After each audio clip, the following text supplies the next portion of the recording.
وأسروا قولكم أو اجهروا به إنه عليم بذات الصدور.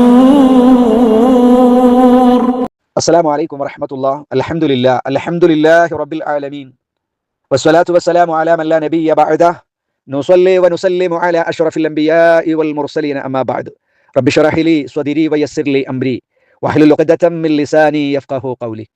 أعوذ بالله من الشيطان الرجيم. بسم الله الرحمن الرحيم.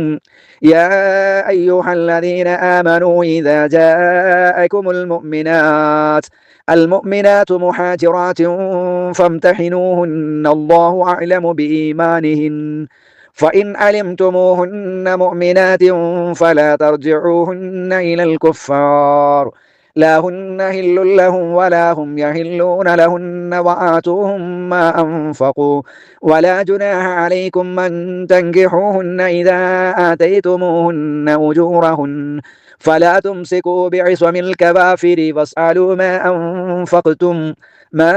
أنفقتم وليسألوا ما أنفقوا ذلكم حكم الله يحكم بينكم والله عليم حكيم. وإن فاتكم شيء من أزواجكم إلى الكفار فعاقبتم فآتوا الذين ذهبت أزواجهم مثل ما أنفقوا واتقوا الله الذي أنتم به مؤمنون. പ്രിയപ്പെട്ട ഖുർആൻ പഠിതാക്കളെ, സഹോദരങ്ങളെ, സഹോദരിമാരെ, പ്രപഞ്ചനാഥനായ പടച്ച റബ്ബിന്റെ വിധിവിലക്കുകൾ ജീവിതത്തിലുടനീളം കാത്തുസൂക്ഷിക്കണമെന്നും വിശുദ്ധ ഖുർആനും തിരുസുന്നത്തും ജീവിതത്തിന്റെ മാർഗരേഖയായി അംഗീകരിച്ച് യഥാർത്ഥ മുസ്ലിമീങ്ങളായി ജീവിക്കാൻ കഴിവിന്റെ പരമാവധി പരിശ്രമിക്കണമെന്ന് എന്നെയും നിങ്ങളെയും ഓർമ്മപ്പെടുത്തുകയാണ്. അള്ളാഹു അതിന് നമുക്ക് ഏവർക്കും തൗഫീഖ് നൽകി അനുഗ്രഹിക്കുമാറാവട്ടെ. ആമീൻ. 60-ാം അധ്യായമായ സൂറത്തുൽ മുംതഹിനയിലെ 9 ആയത്തുകളാണ് നാം പഠിച്ചിട്ടുള്ളത്. ഇന്നത്തെ ക്ലാസ്സിൽ ഇൻഷാ അല്ലാഹ് 10-11 ആയത്തുകളാണ് നാം പഠിക്കുന്നത്. മുമ്പുള്ള ആയത്തുകളിൽ നിന്ന് അവിശ്വാസികളായ ആളുകളിൽ ശക്തമായ സ്നേഹബന്ധവും മൈത്രിയും പാടില്ലാത്തവർ ആരൊക്കെയാണെന്നും എന്നാൽ നീതിയോടുകൂടെ സ്നേഹത്തോടെ ഖൈറുകൾ ചെയ്തു കൊടുത്തുകൊണ്ട് ഉപകാരങ്ങൾ ചെയ്തു കൊടുത്തുകൊണ്ട് നിലകൊള്ളേണ്ട ആളുകൾ ആരൊക്കെയാണ് എന്ന് വളരെ കൃത്യമായി നീതിപരമായ വിവരണങ്ങളാണ് കഴിഞ്ഞ ആയത്തുകളിൽ അല്ലാഹു സുബ്ഹാനഹു വ തആല നൽകിയിട്ടുള്ളത്. 10-11 ആയത്തുകളിൽ ഇതുമായി ബന്ധപ്പെട്ട മറ്റൊരു വിഷയമാണ് അല്ലാഹു തആല നമ്മെ ബോധ്യപ്പെടുത്തുന്നത്. സൂറത്തുൽ ഫതഹിൽ വെച്ചുകൊണ്ട് നാം മനസ്സിലാക്കിയതുപോലെ ഹുദൈബിയ സന്ധിയിൽ നബി സല്ലല്ലാഹു അലൈഹി വസല്ലമയും മക്കയിലെ മുശ്രിക്കുകളും തമ്മിൽ നടന്ന ഒരു സന്ധിയായിരുന്നുവല്ലോ ഹുദൈബിയ സന്ധി. ആ ഹുദൈബിയ സന്ധിയിലുള്ള ഒരു വ്യവസ്ഥയായിരുന്നു മുശ്രിക്കുകളുടെ ഭാഗത്ത് നിന്ന് ഏതെങ്കിലും മുസ്ലിമീങ്ങൾ ഇസ്ലാം വിശ്വസിച്ചുകൊണ്ട് മുസ്ലിമീങ്ങളുടെ അടുക്കലേക്ക് വരികയാണെങ്കിൽ ഒരിക്കലും അവർക്ക് മദീനയിൽ പ്രവേശനം കൊടുക്കരുത്, അവർക്ക് സംരക്ഷണം കൊടുക്കരുത്. മക്കയിൽ നിന്ന് വരുന്ന മുസ്ലിമീങ്ങളാകുന്ന ആളുകളെ തിരിച്ചയക്കണം എന്ന ഒരു നിബന്ധന ഹുദൈബിയ സന്ധിയിൽ ഉണ്ടായിരുന്നു. അതുകൊണ്ട് തന്നെ മക്കയിൽ നിന്നും ഇസ്ലാം വിശ്വസിച്ചുകൊണ്ട് കടന്നു വന്ന പാവങ്ങളാകുന്ന പല സഹോദരങ്ങളെയും സ്വഹാബികളെയും ഈ ഒരു വ്യവസ്ഥ പ്രകാരം ആ മക്കയിലേക്ക് തന്നെ ശത്രുക്കളുടെ മുമ്പിലേക്ക് തിരിച്ചയക്കേണ്ട സാഹചര്യങ്ങളും ഉണ്ടായിരുന്നു. എന്നാൽ മക്കയിലുണ്ടായിരുന്ന മുസ്ലിമീങ്ങളായ മുഅ്മിനാത്തുകളായ ചില സ്വഹാബി വനിതകൾ ഉണ്ടായിരുന്നു. ആ സ്വഹാബി വനിതകൾ മുസ്ലിമീങ്ങളായ മുഅ്മിനുകളായ ആ സ്ത്രീകൾ ഹിജ്റയ്ക്ക് വേണ്ടി മദീനയിലേക്ക് വരാൻ തയ്യാറായി വന്നപ്പോൾ മക്കയിലെ ഖുറൈശികൾ നബി സല്ലല്ലാഹു അലൈഹി വസല്ലമയോട് നമ്മുടെ ഹുദൈബിയ സന്ധിയിലുള്ള കരാറ് മുസ്ലിമീങ്ങളായി വരുന്ന ആളുകളെ തിരിച്ചയക്കണം എന്നതാണ്. അതുകൊണ്ട് ഹിജ്റയ്ക്ക് ഒരുങ്ങി വന്നിട്ടുള്ള ഈ സ്ത്രീകളെ ഞങ്ങൾക്ക് നിങ്ങൾ തിരിച്ചു നൽകണം എന്ന ഒരു വാദം ഖുറൈശികൾ ഉന്നയിച്ചു. എന്നാൽ നബി സല്ലല്ലാഹു അലൈഹി വസല്ലമ തങ്ങൾ അവർക്ക് കൊടുത്ത മറുപടി,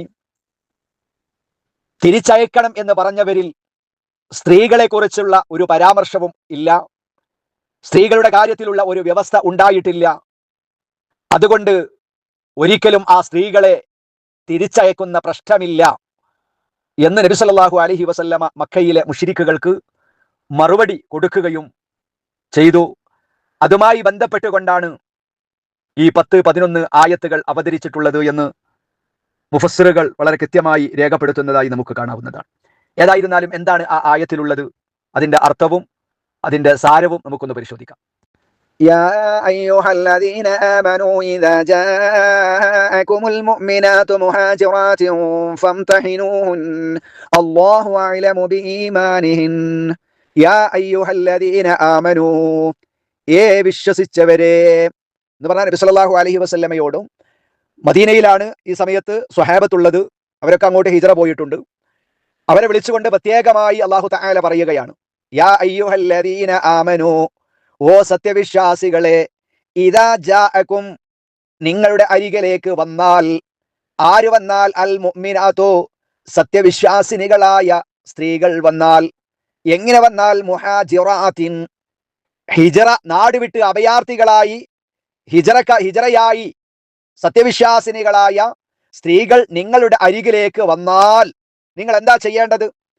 ആ സമയത്ത് പുരുഷന്മാര് വന്നാൽ അവരെ തിരിച്ചയക്കണം. അത് ഹുദൈബിയ സന്ധിയുടെ നിയമമാണ്, അതിലുള്ള കരാറാണ്.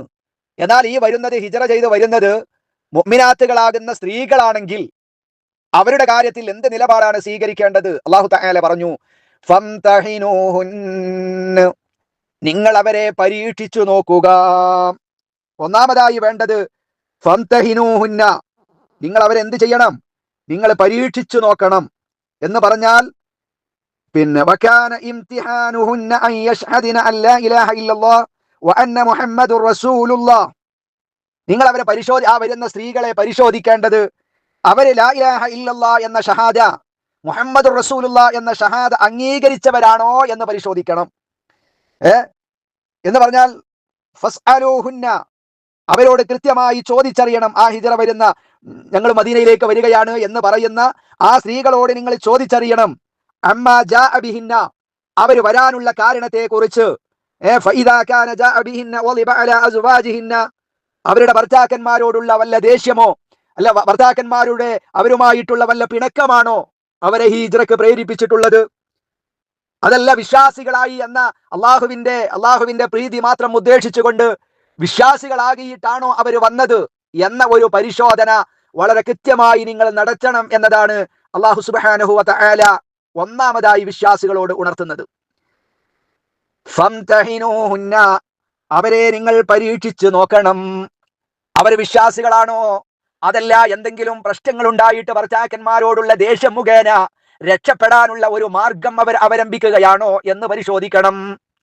അല്ലാഹു അഅലമു ബി ഈമാനിഹിന്ന, അല്ലാഹു അഅലമു, അവൻ ഏറ്റവും അറിയുന്നവരാണ്. ബി ഈമാനിഹിന്ന, അവരുടെ വിശ്വാസത്തെ കുറിച്ച് റഹ്മാനായ റബ്ബിന് കൃത്യമായ ബോധ്യമുണ്ട്, അവൻ അറിയുന്നവരാണ്. അപ്പൊ പരിശോധിക്കണം, അള്ളാഹ്ക്കറിയാം അവർ ഈമാനുള്ളവരാണോ അല്ലേ എന്ന് അള്ളാഹുവിന് അറിയാം. എന്നാൽ ഭൗതികമായ ജീവിതത്തിൽ അവർ വിശ്വാസികളാണോ വിശ്വാസിനികളാണോ എന്നറിയാനുള്ള കൃത്യമായ ഒരു മുൻകരുതൽ എടുക്കണം. അതവരോട് ചോദിച്ചറിയണം, എന്തിനു വേണ്ടിയാണ് നിങ്ങൾ ഹിജറക്ക് വന്നത് എന്ന്. ഒന്നാമത് അല്ലാഹു തആല അതാ പറഞ്ഞ വിശ്വാസികളെ വിളിച്ച്. രണ്ടാമത്തത് ഫഇൻ അലിംതുമൂഹുന്ന, അങ്ങനെ നിങ്ങൾക്ക് മനസ്സിലായാൽ, നിങ്ങൾക്ക് അവരെ കുറിച്ച് ബോധ്യപ്പെട്ടാൽ, മുഅ്മിനാത്ത്, അവര് സത്യവിശ്വാസിനികളാണ് എന്ന് നിങ്ങൾ അറിഞ്ഞാൽ, അവര് മറ്റേതെങ്കിലും കാര്യലാഭത്തിന് വേണ്ടിയോ ആരോടെങ്കിലുമുള്ള പിണക്കത്തിന് വേണ്ടിയോ വന്നവരല്ല. റഹ്മാനായ റബ്ബിൽ നിന്നുള്ള പ്രീതി മാത്രം ലക്ഷ്യം വെച്ചുകൊണ്ട് എല്ലാം ഒഴിവാക്കി ഭൗതികമായ സുഖാഡംബരങ്ങളൊന്നും ഞങ്ങൾക്ക് വേണ്ട. അതിനേക്കാളൊക്കെയും ഞങ്ങൾക്ക് വേണ്ടത് അള്ളാഹുവിന്റെ അരികിലുള്ള വിജയമാണ്. ആ വിജയം ലഭ്യമാകണമെങ്കിൽ വിശ്വാസികളാകണം. ആ ഈമാൻ ഖൽബിൽ ഉറച്ചതിന്റെ പേരിലാണ് അവർ വന്നത് എന്ന് നിങ്ങൾക്ക് കൃത്യമായി അവർ മുഅ്മിനീങ്ങളാണ് എന്ന് ബോധ്യപ്പെട്ടാൽ, നിങ്ങൾ അറിഞ്ഞാൽ, പിന്നെ ഫലാ തർജിഉ, പിന്നെ അവരെ നിങ്ങൾ മടക്കി അയക്കരുത്. ഇലൽ കുഫാരി, അവിശ്വാസികളാകുന്ന ആളുകളിലേക്ക് തന്നെ, ആ വിശ്വാസിനികളാകുന്ന പെണ്ണുങ്ങളെ, ആ സഹോദരിമാരെ നിങ്ങൾ അവരിലേക്ക് തന്നെ നിങ്ങൾ മടക്കി പറഞ്ഞയക്കരുത്. ഫഇൻ അലിംതുമൂഹുന്ന മുഅ്മിനാത്ത്, അവര് മുഅ്മിനാത്തുകളാണ് എന്ന് നിങ്ങൾ അറിഞ്ഞാൽ, ഫലാ തർജിഉഹുന്ന ഇലൽ കുഫാർ, അവിശ്വാസികളാകുന്ന ആളുകളിലേക്ക് അവരെ നിങ്ങൾ തിരിച്ചയക്കരുത്. ഞങ്ങൾ മുഅ്മിനീങ്ങളാണ് എന്ന്, അവര് മുഅ്മിനീങ്ങളാണെന്ന് ബോധ്യപ്പെട്ടു. മറ്റൊന്നിനും വേണ്ടിയല്ല അവർ ഹിജ്റ വന്നതെന്ന് നിങ്ങൾക്ക് കൃത്യമായി അവരോടുള്ള ചർച്ചയിലൂടെ അവരുമായുള്ള സംസാരത്തിൽ നിന്ന് നിങ്ങൾക്ക് ബോധ്യപ്പെട്ടാൽ, പിന്നീട് അവിശ്വാസികളുടെ ഇടയിലേക്ക്, ഖുറൈശികളുടെ ഇടയിലേക്ക്, മക്കയിലേക്ക് തന്നെ അവരെ നിങ്ങൾ ഒരിക്കലും തിരിച്ചു പറഞ്ഞയക്കരുത്. വീണ്ടും അല്ല പറയാ, കാരണം എന്താണ്? ലാഹുന്ന ഹില്ലുൽ ലഹും വലാഹും യഹില്ലൂന ലഹുന്ന. ലാഹുന്ന അവരല്ല, അഥവാ ഈ വന്ന മുഅ്മിനാത്തുകളായിരിക്കുന്ന സ്വഹാബി വനിതകളല്ല, ഹില്ലുൽ ലഹും ആ മക്കയിലുള്ള മുശ്രിക്കുകളാകുന്ന ആ ഖുറൈശികൾക്കൊരിക്കലും അനുവദനീയമായവരല്ല. വിവാഹിതകളാകുന്ന സ്ത്രീകളുണ്ട്, അങ്ങനെ വന്നവർ. മുഅ്മിനാത്തുകളായിരിക്കുന്ന ഉമ്മമാർ ഇസ്ലാമിലേക്ക് കടന്നു വരുന്നതോടുകൂടെ അവർ അവിശ്വാസികൾക്കൊരിക്കലും അനുവദനീയമാവുകയില്ല, ഹറാമാണ്. വിശ്വാസികളും അവിശ്വാസികളും വൈവാഹികമായിരിക്കുന്ന ജീവിതത്തിൽ ഒന്നിച്ചു പോകാൻ പാടില്ല. അതാ അള്ളാഹു പറഞ്ഞത്, ലാഹുന്ന മുഅ്മിനാത്തുകളാകുന്ന സ്ത്രീകളല്ല, ഹില്ലുല്ലഹും അവർക്ക് അനുവദനീയമല്ല. ആർക്ക്? മുശ്രിക്കുകളാകുന്ന കാഫിറുകളാകുന്ന ആളുകൾക്ക് അനുവദനീയമല്ല. വലാഹും അവരല്ല, അവരെന്ന് പറഞ്ഞാൽ ആ മക്കയിലെ കാഫിറുകളല്ല. യഹില്ലൂന ലഹുന്ന ഇവർക്കും അനുവദനീയമായവർ അല്ല. അവരെ നിങ്ങൾ ഒരിക്കലും മക്കയിലേക്ക് തന്നെ മടക്കി പറഞ്ഞയക്കാൻ പാടില്ല. ആ സ്ത്രീകൾ അവർക്ക് അനുവദനീയമല്ല. ആ അവിശ്വാസികളാകുന്ന ആളുകൾ ആ സ്ത്രീകൾക്കും അനുവദനീയമാവുകയില്ല. ഒരിക്കലും അവരുടെ വൈവാഹിക ജീവിതം ആ നിലക്ക് മുന്നോട്ട് കൊണ്ടുപോകാൻ പറ്റില്ല എന്ന് അല്ലാഹു സുബ്ഹാനഹു വ തആല വളരെ കൃത്യമായി പഠിപ്പിക്കുകയാണ്. അവിശ്വാസികളായിരിക്കുന്ന ഭർത്താക്കളുടെയോ നാട്ടുകാരുടെയോ അടുക്കലേക്ക് അവരെ ഒരിക്കലും മടക്കി അയക്കാൻ പാടില്ല. കാരണം ഇരുകൂട്ടരും വിശ്വാസത്തിൽ പരസ്പര വിരുദ്ധരാണ്. ഒന്ന് മുഅ്മിനാണ്, മറ്റത് കാഫിറാണ്. ഭർത്താവ് മുഅ്മിനാണ്, ഭാര്യ കാഫിറാണ്. അല്ലെങ്കിൽ ഭാര്യ കാഫിറാണ്, ഭർത്താവ് മുഅ്മിനാണ്. രണ്ടാണെങ്കിലും, അങ്ങോട്ടാണെങ്കിലും ഇങ്ങോട്ടാണെങ്കിലും ഒരിക്കലും ഈ രണ്ട് വിശ്വാസങ്ങളിലുള്ള വിരുദ്ധരായത് കൊണ്ട് അവർക്കൊരിക്കലും യോജിച്ചു പോകാൻ കഴിയില്ല. സത്യവിശ്വാസം സ്വീകരിച്ച സ്ത്രീകളും അവിശ്വാസികളായ പുരുഷന്മാരും തമ്മിലുള്ള വിവാഹബന്ധം ഒരിക്കലും പാടില്ല.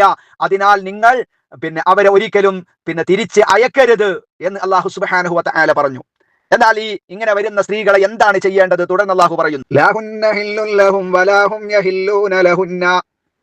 അല്ലാഹു സുബ്ഹാനഹു വ തആലയുടെ ഈ വാക്കുകളിൽ നിന്ന് കൃത്യമായി ബോധ്യപ്പെടുന്നത്, സ്ത്രീ മുസ്ലിമാവുകയും പുരുഷൻ അവിശ്വാസത്തിൽ നിലകൊള്ളുകയും ചെയ്യുകയാണെങ്കിൽ,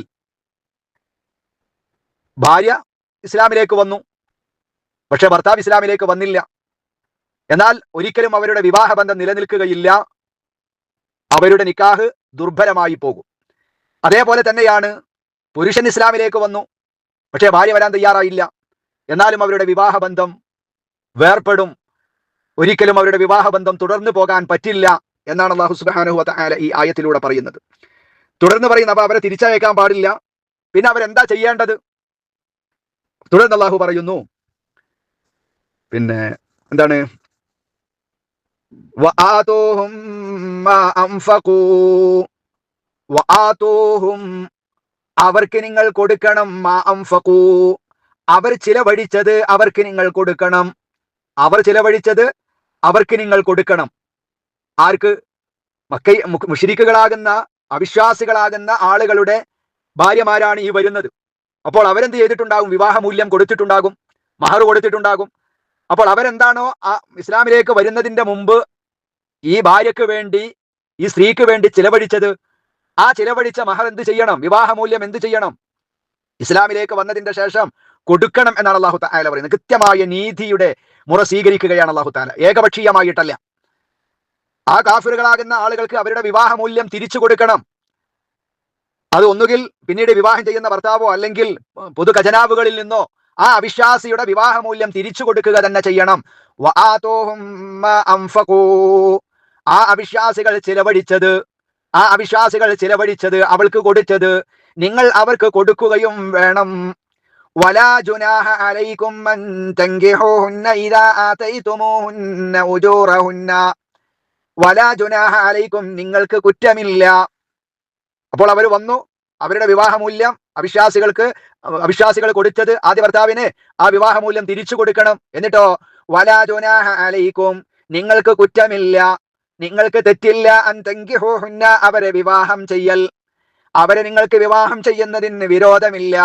ഇദാ ആതൈതുമൂഹുന്ന അവർക്ക് നിങ്ങൾ കൊടുത്താൽ ഉജൂറഹുന്ന അവരുടെ വിവാഹമൂല്യം, അവർക്ക് വേറെ മഹർ കൊടുത്തുകൊണ്ട് ആ സ്ത്രീകളെ നിങ്ങൾക്ക് എന്ത് ചെയ്യാവുന്നതാണ്? നിങ്ങൾക്ക് വിവാഹം ചെയ്യുന്നതിന് വലാ ജുനാഹ അലൈക്കും, നിങ്ങളുടെ പേരിൽ തെറ്റില്ല, നിങ്ങളുടെ മേൽ കുറ്റമില്ല. അൻതൻകിഹൂഹുന്ന അവരെ നിക്കാഹ് ചെയ്യുന്നതിന്, ഇദാ ആതൈതുമൂഹുന്ന ഉജൂറഹുന്ന അവരുടെ വിവാഹമൂല്യങ്ങൾ അവർക്ക് നിങ്ങൾ കൊടുത്താൽ, അവരുടെ വിവാഹമൂല്യം അവർക്ക് നിങ്ങൾ കൊടുക്കണം. ആദ്യമുള്ള അവരുടെ വിവാഹമൂല്യം അവർക്ക് തിരിച്ചു കൊടുക്കണം. ഇവർക്ക് പുതിയ വിവാഹമൂല്യം മഹർ കൊടുക്കുകയും ചെയ്യണം. വലാ തുംസികൂ നിങ്ങൾ പിടിച്ചു വെക്കരുത്, നിങ്ങൾ പിടിച്ചു വെക്കരുത് ബിഇസമിൻ വിവാഹ ബന്ധങ്ങളെ, അൽ കവാഫിരി അവിശ്വാസികളാകുന്ന സ്ത്രീകളുടെ വിവാഹ ബന്ധങ്ങളെ നിങ്ങൾ പിടിച്ചു വെക്കരുത്. അവരെ ഒഴിവാക്കാതെ ഒരിക്കലും അവിശ്വാസികളാകുന്ന കാഫിറുകളായ അവിശ്വാസികളായ സ്ത്രീകളുടെ വിവാഹ ബന്ധങ്ങളെ നിങ്ങൾ പിടിച്ചു വെക്കരുത്, അവരെ ഒഴിവാക്കിയേക്കണം. അവർ അവിശ്വാസികളാണെങ്കിൽ, അവർ ഇസ്ലാമിലേക്ക് വരാൻ തയ്യാറാകുന്നില്ലെങ്കിൽ, ആ സ്ത്രീകളെ, കാഫിറുകളായ അവിശ്വാസികളാകുന്ന സ്ത്രീകളെ നിങ്ങൾ എന്ത് ചെയ്യണം? നിങ്ങൾ ആ വിവാഹ ബന്ധങ്ങളെ പിടിച്ചു വെക്കരുത്, അവരെ ഒഴിവാക്കിയേക്കണം. വീണ്ടും അല്ലാഹു പറയുന്നു, വസ്അലൂ നിങ്ങൾ ചോദിച്ചു കൊള്ളുക, മാ അൻഫഖ്തും നിങ്ങൾ ചിലവഴിച്ചത്, നിങ്ങൾ ചോദിച്ചു കൊള്ളുക. അതേ പ്രകാരം വല്യസ്അലൂ അവരും ചോദിച്ചു കൊള്ളട്ടെ, മാ അൻഫഖൂ അവർ ചിലവഴിച്ചത്. നിങ്ങൾ ചിലവഴിച്ചത് നിങ്ങളും ചോദിക്കുക, അവർ ചിലവഴിച്ചത് അവരും ചോദിക്കട്ടെ. രണ്ട് ഭാഗത്തിനും, വിശ്വാസികളാകുന്ന ആളുകളാണെങ്കിലും അവിശ്വാസികളാകുന്ന ആളുകളാണെങ്കിലും, ചിലവഴിച്ചത് എന്നതുകൊണ്ടുള്ള ഉദ്ദേശം വിവാഹമൂല്യമാണ്. ആ വിവാഹമൂല്യം പരസ്പരം ചോദിച്ചു വാങ്ങട്ടെ, അതിന് വിരോധമില്ല എന്നാണ് അല്ലാഹു തആല പറയുന്നത്. വിശ്വാസികളുടെ മാത്രമല്ല, അവിശ്വാസികളുടേതും അവർക്ക് എന്ത് ചെയ്യാം? ഞങ്ങളുടെ വിവാഹമൂല്യം ഇത്രയുണ്ട് എന്ന് അവർക്ക് ചോദിക്കാം. ആ ചോദിച്ചത് അവർക്ക് കൊടുക്കുകയും വേണം എന്നാണ് അല്ലാഹു തആല പറയുന്നത്. ദാലികും ഹുക്മുല്ലാഹ് അത് അള്ളാഹുവിന്റെ നിയമമാണ്, അത് അള്ളാഹുവിന്റെ നിയമമാണ്. അള്ളാഹു തആല ഏകപക്ഷീയമായ നിയമം സ്വീകരിക്കുന്നവനല്ല. റഹ്മാനായ റബ്ബിന്റെ തീരുമാനമാണത്. നിങ്ങൾ ചോദിക്കണം, നിങ്ങൾ ചിലവഴിച്ചത്. അവർക്കും ചോദിക്കാനുള്ള അവകാശമുണ്ട്. അവർ കൊടുത്ത വിവാഹമൂല്യം അത് അള്ളാഹുവിന്റെ നിയമമാണ്, അത് അള്ളാഹുവിന്റെ വിധിയാണ്. യഹ്കുമു അള്ളാഹു വിധിക്കുന്നു, ബൈനക്കും നിങ്ങളുടെ ഇടയിൽ. അള്ളാഹുവാണ് വിധി കൽപ്പിക്കേണ്ടത്. എന്താണ് തീരുമാനം? ആ തീരുമാനം പ്രഖ്യാപിക്കേണ്ടത് റഹ്മാനായ റബ്ബാണ്.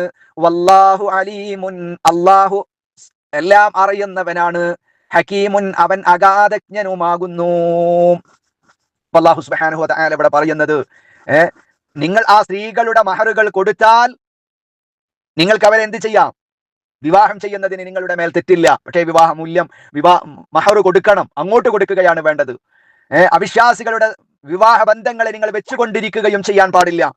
നിങ്ങൾ ഇസ്ലാമിലേക്ക് വന്നു, അവർ വരാൻ തയ്യാറാകുന്നില്ലെങ്കിൽ പിന്നെയും അവരെ നിങ്ങൾ വെച്ചുകൊണ്ടിരിക്കരുത്. നിങ്ങൾ ചിലവഴിച്ചത് നിങ്ങൾ ചോദിച്ചു വാങ്ങുക. നിങ്ങൾ കൊടുത്ത വിവാഹമൂല്യം നിങ്ങൾ ചോദിച്ചു വാങ്ങാൻ നിങ്ങൾക്ക് അവകാശമുണ്ട്. അവർ ഇസ്ലാമിലേക്ക് വരുന്നില്ലെങ്കിൽ, നിങ്ങൾ മഹർ കൊടുത്തിട്ടുണ്ടെങ്കിൽ ആ വിവാഹമൂല്യം നിങ്ങൾക്ക് തിരിച്ചു വാങ്ങാം. ഇനി അവർ കൊടുത്തിട്ടുണ്ട്, ഒരു പെണ്ണിന്, ആ പെണ്ണ് ഇസ്ലാമിലേക്ക് വന്നു, എന്നാൽ അവർക്കും എന്ത് ചെയ്യാം? ഇത് ചോദിച്ചു വാങ്ങാം, അതും കൊടുക്കേണ്ടതുണ്ട്. എന്നിട്ട് അള്ളാഹു പറയുന്നു, ഇതെല്ലാം അള്ളാഹുവിന്റെ വിധിയാണ്, അവന്റെ നിയമമാണ്. അവൻ നിങ്ങൾക്കിടയിൽ വിധി കൽപ്പിക്കുന്നു, അത് അംഗീകരിക്കാൻ നിങ്ങൾ ബാധ്യസ്ഥരാണ്. എല്ലാം അറിയുന്നവനും അഗാധജ്ഞനുമായ റബ്ബ് അള്ളാഹു സുബ്ഹാനഹു വ തആലയാണ്. ഇസ്ലാമിന്റെ ആദ്യ കാലഘട്ടങ്ങളിൽ ഈ നിയമമായിരുന്നില്ല ഉണ്ടായിരുന്നത്. ഈ ആയത്തിന്റെ വിശദീകരണത്തിൽ ഒരു സംഭവം പ്രധാനമായി മുഫസ്സിറുകളൊക്കെ രേഖപ്പെടുത്തിയതായി കാണാം. നബി സല്ലല്ലാഹു അലൈഹി വസല്ലമയുടെ പുത്രിയാണല്ലോ സൈനബ് റളിയല്ലാഹു അൻഹ. സൈനബ് റളിയല്ലാഹു അൻഹയുടെ ഭർത്താവ് അബുൽ ആസ് ആയിരുന്നു. അബുൽ ആസ് അദ്ദേഹം മുസ്ലിം ആയിരുന്നില്ല. സൈനബ് റളിയല്ലാഹു അൻഹു മുസ്ലിമും.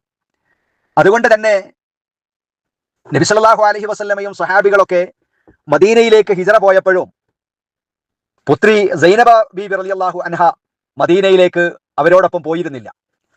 അവിശ്വാസിയായ അബുൽ ആസ് എന്ന് പറയുന്ന തന്റെ ഭർത്താവിനോടൊപ്പം മക്കയിൽ താമസിച്ചിരുന്നു. അങ്ങനെയാണ് ആ സമയത്താണ് ബദർ യുദ്ധം നടക്കുന്നത്. ബദർ യുദ്ധം നടക്കുമ്പോൾ അബുൽ ആസ് ഇസ്ലാമിന്റെ എതിരാളികളോടൊപ്പം ഉണ്ടായിരുന്നു. ശത്രുഭാഗത്ത് നബി സല്ലല്ലാഹു അലൈഹി വസല്ലമയുടെ പുത്രി സൈനബ റളിയല്ലാഹു അൻഹയുടെ ഭർത്താവ് അബുൽ ആസ് പങ്കെടുത്തിരുന്നു.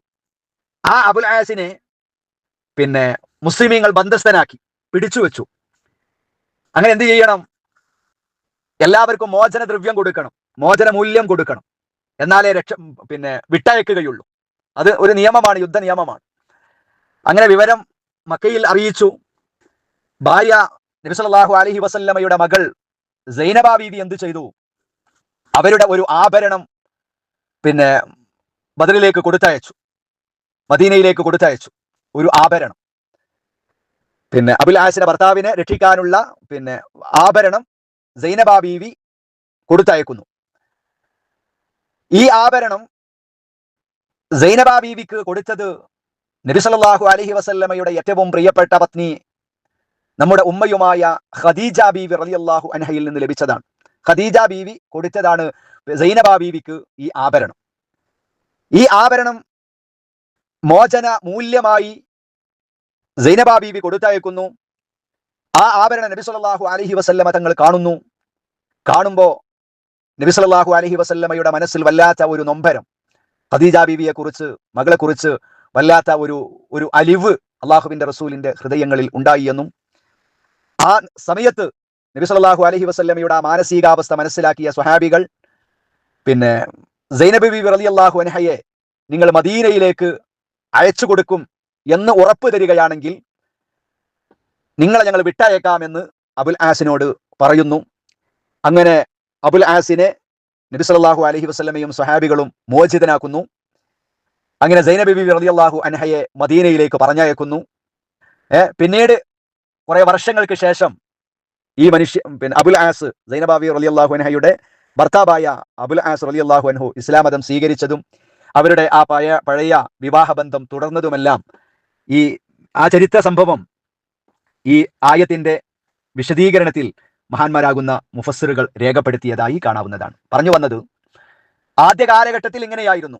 ഈ ആയത്തോടുകൂടെയാണ് ഒരിക്കലും പരസ്പരം അനുവദനീയമല്ല, മുശ്രിക്കുകളും മുഅ്മിനാത്തുകളും തമ്മിലുള്ള പരസ്പര ചേരിയിലാണെങ്കിൽ, പരസ്പര ആദർശമാണെങ്കിൽ ഒരിക്കലും അവരുടെ വിവാഹം ബന്ധം നിലനിൽക്കുകയില്ല, അത് അസാധുവാകും, അത് വേർപെടും, ദുർബലപ്പെടും എന്ന ഈ ആയത്ത് നിലവിൽ വന്ന ഈ ആയത്തോടു കൂടെയാണ്. അതുവരെ ഇങ്ങനെ വിവാഹ ബന്ധങ്ങളിലൂടെ ജീവിച്ചിരുന്നു എന്നതിന് ഒരു തെളിവായി മഹാനായ നബി സല്ലല്ലാഹു അലൈഹി വസല്ലമയുടെ പുത്രി സൈനബ ബീവിയുടെയും അബുൽ ആസിന്റെയും സംഭവം മഹാന്മാരാകുന്ന ആളുകൾ രേഖപ്പെടുത്തിയതായി കാണാവുന്നതാണ്. തുടർന്ന് അല്ലാഹു സുബ്ഹാനഹു വ തആല പറയുന്നത്, فإن فاتكم شيء من أزواجكم إلى الكفار فعاقبتم. 11ാമത്തെ ആയത്തിൽ അല്ലാഹു പറയുന്നത്, വിവാഹമൂല്യം തിരിച്ചു കൊടുക്കണം.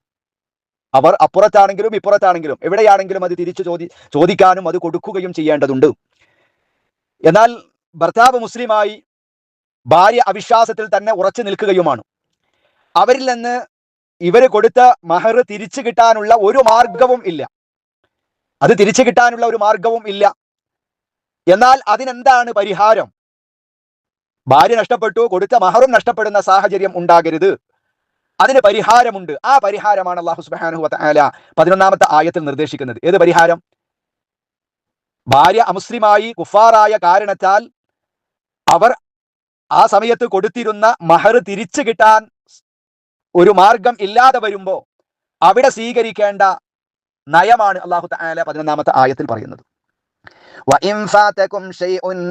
വഇൻ ഫാതകുൻ നിങ്ങൾക്ക് നഷ്ടമായി പോയെങ്കിൽ, ഷൈഉൻ വല്ലതും അല്ലെങ്കിൽ വല്ലവരും, മിൻ അസ്വാജികുൻ നിങ്ങളുടെ ഭാര്യമാരിൽ നിന്ന്, ഇലൽ കുഫാരി അവിശ്വാസങ്ങളിലേക്ക് പോയത് കാരണം, അവിശ്വാസത്തിലേക്ക് പോയത് കാരണം നിങ്ങളുടെ ഭാര്യമാരിൽ നിന്ന് നിങ്ങൾക്ക് വല്ലതും നഷ്ടമായെങ്കിൽ, നിങ്ങൾക്ക് വല്ലതും പാഴായി പോയെങ്കിൽ എന്ത് ചെയ്യണം? ഫഅഖബതും എന്നിട്ട് നിങ്ങൾ അനന്തര നടപടിയെടുത്താൽ, നിങ്ങൾക്ക് ഊഴം ലഭിച്ചാൽ, ഫഅതു എന്നാൽ നിങ്ങൾ കൊടുക്കുവീൻ. നിങ്ങൾക്ക് ഊഴം ലഭിച്ചാൽ എന്ന് പറഞ്ഞാൽ ഏതെങ്കിലും ഒരു സാഹചര്യം അവർക്ക് ആ ഭാര്യയിൽ നിന്ന് കിട്ടാനുള്ള, അവിശ്വാസിയായ ഭാര്യയിൽ നിന്ന് അവർ കൊടുത്ത മഹർ കിട്ടാനുള്ള, ആ വിവാഹ മൂല്യം കിട്ടാനുള്ള ഒരു മാർഗവും ഇല്ലാതെ വരുമ്പോ ഏതെങ്കിലും ഒരു അവസരം ഒത്തുവന്നാൽ അമുസ്ലിമീങ്ങളുമായി ഏതെങ്കിലും ഒരു അനന്തര നടപടി കൈക്കൊള്ളുവാൻ അവസരം വന്നു. ആ സമയത്ത് എന്ത് ചെയ്യണം? ആ നഷ്ടസംഖ്യ നിങ്ങൾ ഈടാക്കണം. അല്ലെങ്കിൽ യുദ്ധങ്ങൾ ഉണ്ടാകുമ്പോൾ ആ യുദ്ധത്തിൽ നിന്ന് കിട്ടുന്ന വനീമത്ത് സ്വത്ത് ലഭ്യമാകുന്ന സമയത്ത് അതിൽ നിന്ന്, ആ വനീമത്ത് സ്വത്തിൽ നിന്ന് അവർക്ക് കൊടുക്കാനുള്ള, അവർക്ക് നഷ്ടപ്പെട്ടു പോയ ആ മഹർ നിങ്ങൾ കൊടുക്കണം എന്നാണ് അല്ലാഹു തആല പറയുന്നത്. അവർ നഷ്ടം സഹിക്കരുത്. അവർ കൊടുത്ത മഹർ പൊതു ഖജനാവിൽ നിന്നോ അതല്ലെങ്കിൽ ഈ അവിശ്വാസികളിൽ നിന്ന് ഏതെങ്കിലും നിലക്ക് അത് വസൂലാക്കാൻ അവസരം ലഭ്യമാകുന്ന സമയത്ത് നിങ്ങൾ അത് വസൂലാക്കി അവർക്ക് കൊടുക്കണം. അല്ലെങ്കിൽ യുദ്ധത്തിന്റെ വനീമത്ത് സ്വത്ത് ലഭ്യമാകുമ്പോൾ അവരുടെ ആ വിവാഹമൂല്യം കൊടുക്കണം. فعاقبتم فآتوا الذين ذهبت أزواجهم مثل ما أنفقوا. അതിന് നിങ്ങൾക്ക് ഒരു അവസരം വന്നാൽ, ഒരു കൂട്ടരുടെ ഭാര്യമാർ നഷ്ടപ്പെട്ടു പോയോ, അവർക്ക് അവർ ചിലവഴിച്ചതുപോലെ നിങ്ങൾ കൊടുത്തുകൊള്ളുക. അവരെത്രയാണോ വിവാഹമൂല്യം കൊടുത്തത്, എത്രയാണോ അവർക്ക് ഇസ്ലാമിലേക്ക് വിശ്വാസികൾ വന്നു, പക്ഷെ പെണ്ണ് വന്നില്ല, ആ കാരണത്താൽ അവർക്ക് നഷ്ടങ്ങൾ ഉണ്ടായത് എത്രയാണോ, ആ വിവാഹമൂല്യം അവർ കൊടുത്തത് എത്രയാണോ, അത്രയും നിങ്ങൾ അവർക്ക് കൊടുക്കണം എന്നാണ് അല്ലാഹു സുബ്ഹാനഹു വ തആല പറയുന്നത്. വതഖുല്ലാഹല്ലദീ അൻതും ബിഹി മുഅ്മിനൂൻ. നിങ്ങൾ ഏതൊരുവിനിൽ വിശ്വസിക്കുന്നവരാണോ ആ അള്ളാഹുവിനെ നിങ്ങൾ സൂക്ഷിക്കുകയും ചെയ്യുക. റഹ്മാനായ റബ്ബിനെ, അവന്റെ കൽപ്പനകളും അവന്റെ നിർദ്ദേശങ്ങളും വളരെ കൃത്യമായി നിങ്ങൾ സ്വീകരിക്കുന്നവരാകണം എന്ന് അല്ലാഹു സുബ്ഹാനഹു വ തആല ഓർമ്മപ്പെടുത്തുകയാണ്. പഠിക്കാനും മനസ്സിലാക്കാനും ജീവിതത്തെ ചിട്ടപ്പെടുത്തുവാനും നമുക്കൊക്കെ റഹ്മാനായ റബ്ബ് തൗഫീഖ് നൽകി അനുഗ്രഹിക്കുമാറാവട്ടെ. വആഖിറു ദഅ്വാനാ അനിൽ ഹംദുലില്ലാഹി റബ്ബിൽ ആലമീൻ. അസ്സലാമു അലൈക്കും വറഹ്മത്തുള്ളാഹി വബറകാതുഹു.